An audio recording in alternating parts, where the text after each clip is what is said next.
네, 시진핑 중국 국가주석이 3년임을 확정짓고 최고 지도부인 정치국 상무위원회를 자신들의 측근들로 모두 채웠습니다.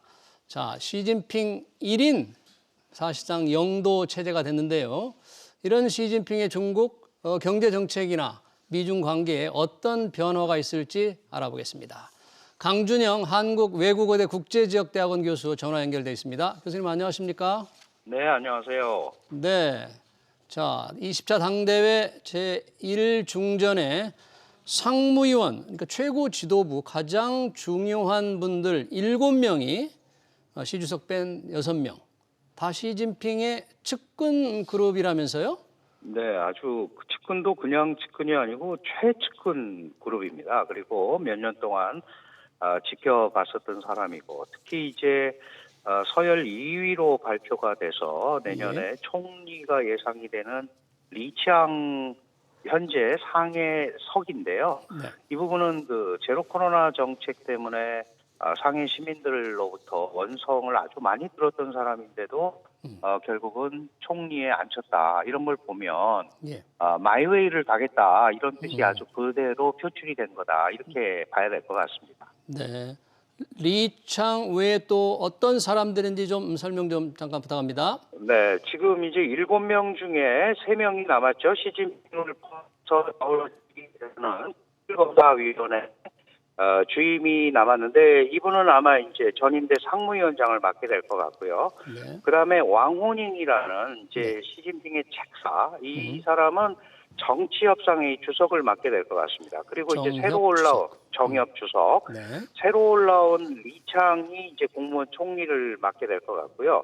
북경시 서기인 차이치 여기는 이제 당무를 책임지는 공산당 당무서기를 맡게 될 것 같고, 그다음에 리시라는 사람이 있는데요. 이 사람은 아마도 그 전체적으로 이 중국의 뭐 여러 가지 틀이 있습니다만은 기율검사위원회라는 아주 굉장히 중요한 당의 기율을 잡는 데가 있습니다. 이 기율검사위원회 주임을 할 것 같고요.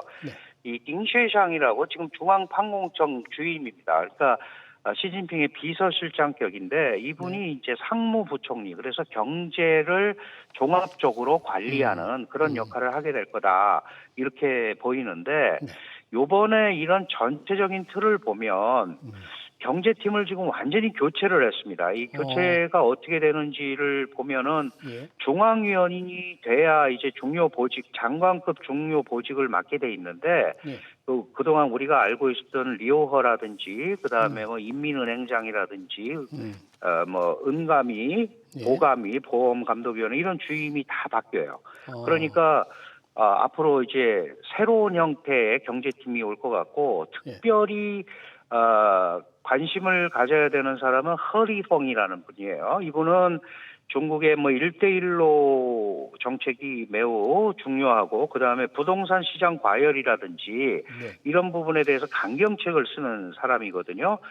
이 허리펑이라는 사람이 들어오게 되면 아무래도 이전 경제보다는 조금 더 경색, 그러니까 사회주의성이 조금 강화되는 그런 쪽으로 갈 수 있기 때문에 우리가 좀 관심을 가져야죠. 네. 그러면 그동안에도 좀 그랬지만 알리바바 같은 IT 기업에 대한 어떤 규제 정책은 좀 지속될 거다, 강화될 수도 있다, 이렇게 예상해 볼 수 있나요? 네, 그 공동부유가 작년에 얘기가 나왔다가 한참 공동부유를 여러 번 언급을 했었는데 경제가 워낙 어려워지니까 얘기를 안 했었습니다. 그러다가 이번에 당대회에서 또 한 번 이제 시진핑이 강조를 했거든요. 공동부유 계속 추진한다. 그런데 공동부유를 추진한다고 민영경제를 죽이는 건 아니다. 이런 표현을 써서 약간 뒤로 물러서긴 했지만, 시진핑의 기본적인 관점은 지나치게 사형기업이나 민영기업이 커지는 거에 대한 분명한 반대를 하고 있는 건 확실한 것 같습니다.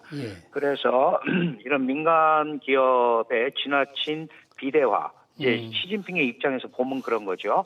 그다음에 엔터테인먼트 산업이 너무 커지는 거, 이런 점에 대해서는 나름대로 일정한 통제가 불가피한 그런 상황이 아닌가 이렇게 판단이 됩니다. 네. 시진핑의 1인 영도 체제가 이제 확립된 셈인데 뭐 집단 지도 체제가 사실상 무너졌잖아요. 네. 후계자도 드러나지 않은 거죠, 그러니까. 네, 그렇습니다. 그 뭐 칠상파라 이런 거 많이 들어보셨는데 그런 원칙도 완전히 깨졌고요. 예. 능상능하라고 혹시 들어보셨을지 모르겠는데 능력이 있는 사람은 올라가고 능력이 안 되면 내려와야 된다. 나이와 관계없다. 이거를 사실 지난 5년간 해왔었어요. 그거를 그대로 능상, 집어넣은 능하. 거고. 네, 능상능하. 네. 그래서 격대 지정 이런 것도 없는데 요번에 그 20차 당대회 정치국 상무위원을 보더라도 다음 기회 지도자를 생각해서 이 상무위원 판을 짠 것 같지는 전혀 않습니다. 그러니까 결국은 이번에도 격대 지정 내지는 후계자 구도를 안 만들었다고 판단이 되기 때문에 혹시 시진핑이 2027년 21차 당대회에서도 한 번 더 집권할 수도 있겠다라는 생각을 하게 되는 거고요. 예. 무엇보다도 다른 계파나 이런 부분들이 없기 때문에 견제 기능이 완전히 상실이 된 거죠. 예를 들어서 뭐 공청단 계열 사람이 하나 들어와 있으면 예. 그 원로들이 또 뒤에서 영향력을 발휘하고 그러니까 원로 정치도 사라지고 네. 견제도 사라지는 네. 과거 어떤 지도 체제보다도 더 강력한 1인 체제를 만드는 데는 성공을 했어요. 근데 이게 1인 체제가 앞으로 계속 그대로 잘 구현이 될지 그거는 이제 지켜봐야죠. 관건은 경제에 있습니다. 네. 마지막으로 시진핑 1인 체제, 미중 관계는 어떻게 전망을 하세요? 네, 이번에도 보시면 아시지만 미국을 의식한 발언을 여러 개 했죠. 미국이라는 표현을 하지는 않았습니다만은 세계 최강의 국가가 돼야 되고 미국으로부터 휘둘리지 말아야 되고 대만 문제에서도 외세로서 미국을 당연히 간접적으로 지목을 했는데 미중 관계의 큰 틀이 변화되기는 매우 어렵습니다. 다만 직접적인 충돌이 중국에 그렇게 긍정적인 효과를 가져올 수가 없기 때문에 미중 관계를 관리하려는 생각을 할 거예요. 그러나 네. 물러설 생각은 별로 없는 것 같습니다. 이 중앙정치국원이나 이런 중앙위원들을 보면 상당히 많은 사람들이 테크노크라트들이에요. 과학기술자들이 굉장히 많습니다. 그래서 결국은 시진핑이 강조하는 과학기술 사회주의. 그러니까 과학기술에 대해서 외부의 힘을 최소화하면서 독자성을 가질 수 있는 이런 부분에 대한 장기적인 그 발전 전략을 짜고 있기 때문에 결국은 미국은 이런 부분을 막으려고 그러는 거잖아요. 네. 그러니까 충돌이 불가피하고 중국은 나름대로 이번 한 번 더 하는 당위성을 시진핑은 강조하기 위해서 대미 항전 태세를 계속 가지고 갈 거다. 네. 이렇게 볼 수밖에 없을 것 같습니다. 네. 대미 항전 태세, 시진핑 1인 체제 분석과 전망 잘 들었습니다. 지금까지 강준영 한국외국어대 국제지역대학원 교수였습니다. 교수님 고맙습니다. 네, 감사합니다.